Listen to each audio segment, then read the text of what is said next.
अरुणाचल प्रदेश में कांग्रेस सरकार की बहाली के बाद कांग्रेस कार्यकर्ताओं में जबरदस्त उत्साह देखने को मिल रहा है। हरिद्वार में कार्यकर्ताओं ने एक दूसरे को मिठाई खिलाकर खुशियां मनाई।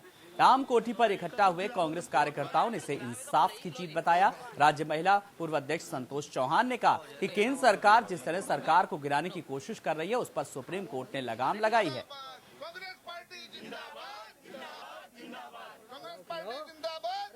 लोकतंत्र की और संविधान की जीत है और जिस प्रकार से माननीय उच्चतम न्यायालय का आदेश आया है, उससे इस देश के लोगों का न्याय प्रक्रिया पर विश्वास और प्रबल हुआ है।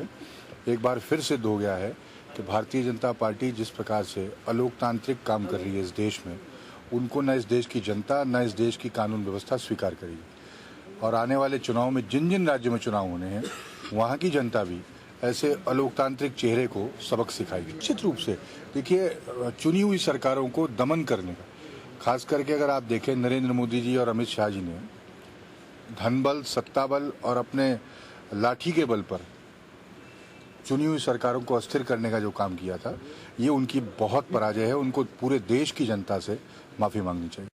आज हम कांग्रेस जन जो हैं वो बहुत खुश हैं और हम सुप्रीम कोर्ट को बहुत बहुत धन्यवाद और बधाई देते हैं कि आज सुप्रीम कोर्ट ने जो केंद्र सरकार लोकतंत्र की हत्या कर रही थी और लोकतांत्रिक तरीके से चुनी हुई सरकारों को जिस तरह से गिराने का एक काम लगातार चल रहा था, उस पर एक बहुत बड़ा विराम लगाया है। इससे हमारी जो है वो न्याय व्यवस्था में, संविधान में जो हमारी विश्वास है वो।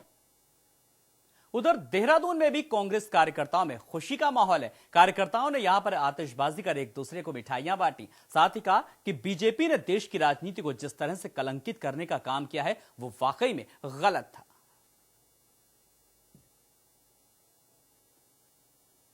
सुप्रीम कोर्ट ने लोकतंत्र की जो भारतीय जनता पार्टी लगातार हत्या कर रही थी, लोकतंत्र पर उनका विश्वास नहीं था, तो आज न्यायपालिका ने दिखा दिया कि न्यायपालिका हिंदुस्तान में बहुत मजबूत है। और कांग्रेस ने कभी ऐसा नहीं किया कि किसी सरकार को बेवजह द्वेष भाव से गिराया हो, लेकिन भारतीय जनता पार्टी बिना सोचे समझे और अपने अधिकारों का दुरुपयोग कर रही है। तो आज अरुणाचल की जीत से माननीय सुप्रीम कोर्ट ने जो कहा कि बहाल होगी, ये लोकतंत्र की जीत हुई है। जिस तरीके से अरुणाचल प्रदेश की सरकार को केंद्र सरकार ने अलोकतांत्रिक तरह से हटाने का काम किया, आज माननीय उच्चतम न्यायालय ने उसके पक्ष में फैसला देते हुए अरुणाचल प्रदेश की और केंद्र सरकार को लताड़ लगाते हुए अरुणाचल प्रदेश की सरकार को बहाल करने का काम किया है, लोकतंत्र को संरक्षण देने का काम किया है। ये लोकतंत्र की जीत है।